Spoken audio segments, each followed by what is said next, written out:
ఒకప్పుడు పుల్కా చేయటం వచ్చేది కాదు. ఇప్పుడు వెన్న పూసలాగా నోట్లో వేసుకుంటే కరిగిపోయే పుల్కా నేను చేయగలను. ప్యాన్ మీద అటు ఇటు వేగాక గ్యాస్ మీద వేసేయటమే.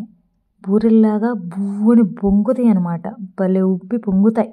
టమాటా కూరకు కూడా సరిగ్గా కుదిరింది. మసాలాలు అన్నీ సరిపోయి ఎంత బాగుందంటే అస్సలు దూదుల్లాగా తింటుంటేనే నాకు ఆ రుచికి ఏడుపు వచ్చింది. దేవుడా, నేను ఎంత బ్లెస్డ్, ఎంత రుచిగా తింటున్నాను అన్న ఫీలింగ్ వచ్చింది నాకు. ఆ రెండుతో సరిపెట్టుకున్నారనుకున్నారా? అస్సలు లేదు. ఇంకోటి కాల్చుకొని తిన్నా. ఇంకా 10 అయినా వెన్నపూసలాగా వెళ్ళిపోతాయి కడుపులోకి. కానీ నేను తినదలుచుకోలేదు. 2 ఇంకొకటి కాల్చుకొని తిన్నాను అనమాట. ఎంత బాగా కుదిరాయంటే, ఒకప్పుడు చికెన్ మటను అవే పుల్కాతో బాగుంటాయి అనుకునేదాన్ని. టమాటా కూర కూడా భలే భలే బాగుంటుంది. భలే కాంబినేషన్ అనమాట. చేసుకుని తినండి మీరు కూడా.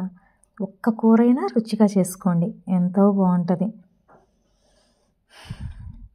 మా పక్కింటోళ్ళకి పోయినసారి ఆలూ కర్రీ పుల్కా ఇస్తే ఫస్ట్ క్లాస్ చదువుతున్నాడు బొడ్డోడు.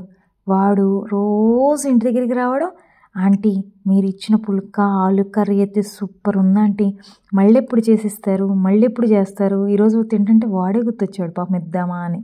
ఎక్కడ అసలు అనుకున్న కౌంట్ కన్నా ఇంట్లో వాళ్ళే తినేశారు. వాళ్ళకే ఇద్దాం అనుకున్నా.